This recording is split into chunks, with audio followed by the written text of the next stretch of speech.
اعوذ باللہ من الشیطان الرجیم بسم اللہ الرحمن الرحیم۔ میں مسز احمد آج نورانی قاعدے کے تیسرے سبق کے ساتھ حاضر ہوئی ہوں۔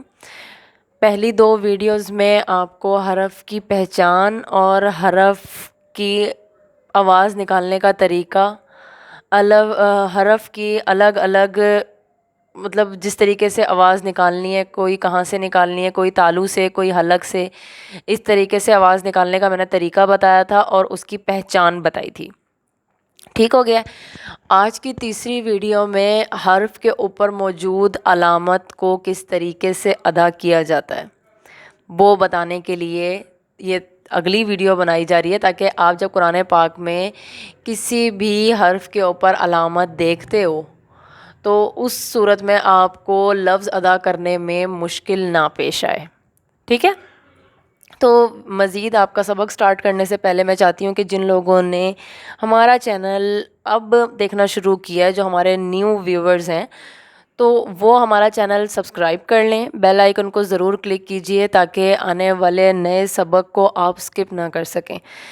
یہ بات کہنا اس لیے دیکھیں ضروری ہے کہ ہمارا جو یہ کنٹینٹ ہے اس میں یہ ہے کہ اگر آپ نے ایک سبق یا ایک علامت کی ادائیگی یا ایک حرف کو ادا کرنا بھی اگر آپ نے سکپ کر دیا تو آگے قرآن پاک میں جب وہ علامت یا وہ حرف آئے گا تب آپ کو سمجھ نہیں آئے گی کہ ہم نے کس طریقے سے ادا کرنا ہے۔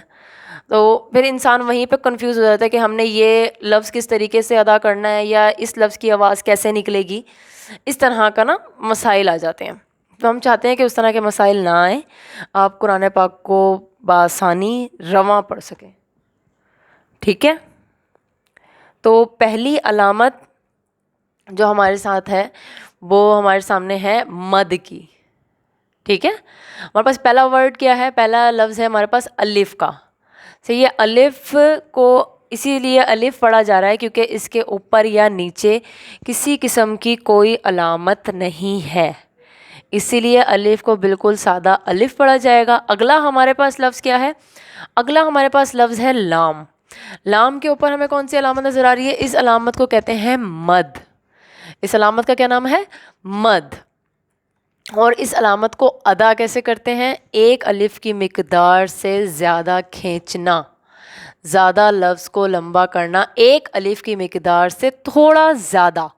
یہ نہیں ہے کہ کھینچے جا رہے ہیں، ایسا کچھ نہیں ہے۔ ایک الف کی مقدار سے تھوڑا زیادہ اس لفظ کو لمبا کرنا مد کہلاتا ہے۔ صحیح ہو گیا؟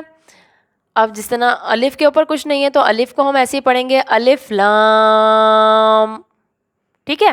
ایک الف کی مقدار سے ہم نے زیادہ کھینچ دیا۔ اوکے ہو گیا؟ اب اگلا لفظ ہمارے پاس کیا ہے؟ اگلا ہے ہمارے پاس میم۔ اب میم کے اوپر آپ دیکھ سکتے ہیں کہ ہمارے پاس مد بھی ہے اور یہ دوسری علامت بھی ہے۔ اب ہمارے پاس دوسری علامت کون سی ہے؟ دوسری علامت کو کہتے ہیں شد۔ ٹھیک ہے؟ شد کا مطلب کیا ہوتا ہے؟ دیکھیں اس کے دو سرے بنے ہوئے ہیں۔ اس کا مطلب یہ ہے کہ اس کو پچھلے لفظ کے ساتھ ملا کر پڑھنا ہے۔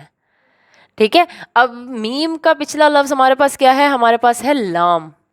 اگر ہمارے پاس کوئی اور لفظ ہوتا تو ہم اس کے ساتھ ملا کر پڑھتے، لیکن ہمارے پاس کون سا لفظ ہے؟ لام۔ تو ہم نے میم کو لام کے ساتھ ملانا بھی ہے، ٹھیک ہے، اور میم کے اوپر مد بھی ہے۔ تو مطلب ہم نے لام کے ساتھ ملاتے ہوئے میم کو کھینچنا بھی ہے۔ کتنا کھینچنا ہے؟ ایک الف کی مقدار سے تھوڑا زیادہ۔ ٹھیک ہے؟ اب اس کو کس طریقے سے پڑھا جائے گا؟ اور ایک موسٹ امپورٹنٹ چیز کہ جب دو لفظوں کو ملایا جاتا ہے تو اس صورت میں لفظوں کو ادا کرنے کے دوران ان میں ٹھہراؤ آتا ہے۔ ٹھیک ہے؟ اور ٹھہراؤ کیسے آئے گا؟ سنیے گا ذرا۔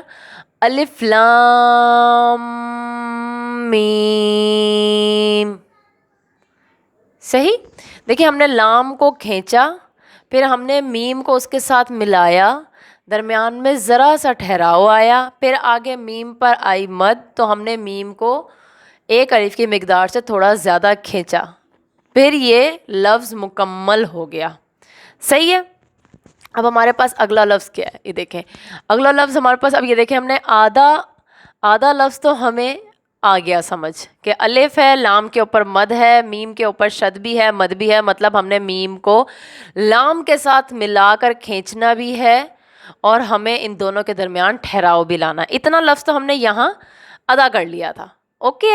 ہاں بس اگلا لفظ کیا ہے؟ صاد. اور صاد کے اوپر شد نہیں ہے، مطلب سروں والا یہ علامت نہیں ہے جس کے دو سرے ہیں، تو اسی لیے ہم نے اس کو کسی کے ساتھ نہیں ملانا. اس کے اوپر صرف مد ہے تو ہم نے صرف اس کو ایک الف کی مقدار سے تھوڑا زیادہ کھینچنا ہے بس. اس کو کس طریقے سے ادا کریں گے؟ الف پہ کوئی علامت نہیں ہے تو الف کو ہم سادہ پڑھیں گے. الف لام میم صاد. ٹھیک ہو گیا؟ ہم نے صاد کو کسی کے ساتھ نہیں ملایا، صاد پہ صرف مد تھی تو ہم نے اس کو صرف کھینچا ہے. ٹھیک ہو گیا؟ اب اگلے لفظ پر آئیں. اگلا لفظ ہمارے پاس کیا ہے؟ الف ہمارے پاس بالکل سیم ایسا ہی ہے.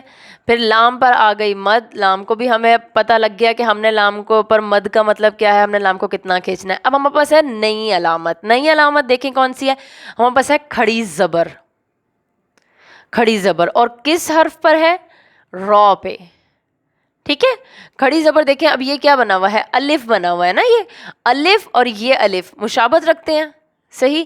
اب اگر اس الف کے ساتھ کسی لفظ کو جوڑا جائے تو ظاہر سی بات ہے وہ ایک لمبا ہو جائے گا نا. اسی طریقے سے جب کھڑی زبر آتی ہے تو اس کو ایک الف کی مقدار کھینچا جاتا ہے، صرف ایک الف کی مقدار.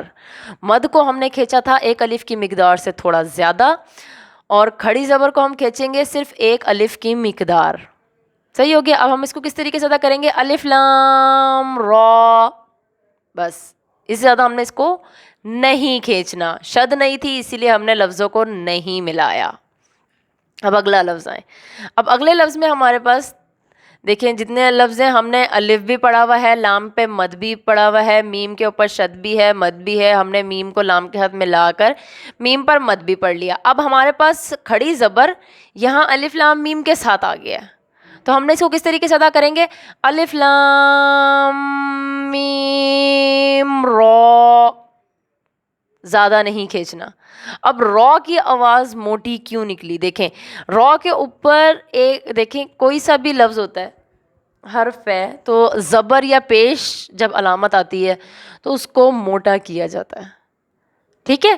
اب جیسے را کے اوپر کھڑی زبر ہے تو یہ را موٹا ہوا ہے. را کے اوپر الٹا پیش ہوتا رو، منہ بھر کے بولا گیا، موٹا کیا گیا. اس کے برعکس اگر اس کے نیچے کھڑی زیر یا خالی زیر ہوتی تو اس کو باریک پڑھا جاتا. ٹھیک ہے نا. اب ہم نے یہ 4 لفظ پڑھ لیے. اب سیم اسی طریقے سے باقی یہ لفظ ہیں، صحیح. جس طریقے سے یہ پڑھے گئے ہیں بالکل اسی طریقے سے یہ باقی لفظ ہیں. میں یہی چاہتی ہوں کہ آپ گھر میں بھی ان لفظوں کو 1 سے 2 دفعہ ہر نماز کے بعد دہرائیں. دہرانے کا مقصد یہ ہوتا ہے کہ آپ کی زبان پر ہر لفظ، ہر علامت رواں ہو جائے، تاکہ جب آپ قرآن پاک میں ان علامات کو دیکھیں، ان الفاظوں کو دیکھیں تو آپ کو پڑھنے میں کسی قسم کی کوئی مشکل کا سامنا نہ کرنا پڑے. ہمارا دن میں 10 منٹ بھی قرآن پاک پڑھنا ہمیں آخرت میں بچا سکتا ہے، جہنم سے بچا سکتا ہے. ویسے ہم دن میں کتنے ہی گناہ کر لیں لیکن اگر ہم 10 منٹ سے پارے کے لیے نکالتے ہیں تو وہ ہمارے لیے ہی فائدہ ہے، وہ باقیوں کے لیے کوئی فائدہ نہیں ہے. ہمارے لیے فائدہ نا، ہم اپنے لیے پڑھ رہے ہیں. ایسے ہی اللہ پاک ہم سب کو گناہوں سے بچے رہنے کی، گناہ نہ کرنے کی توفیق دے، اور جو گناہ ہم سے جان بوجھ کے یا انجانے میں ہوئے ہیں اللہ پاک ان سب کو معاف فرما دے. آمین ثم آمین. اب نیکسٹ ویڈیو میں آپ کو اگلی علامت ادا کرنا سکھاؤں گی.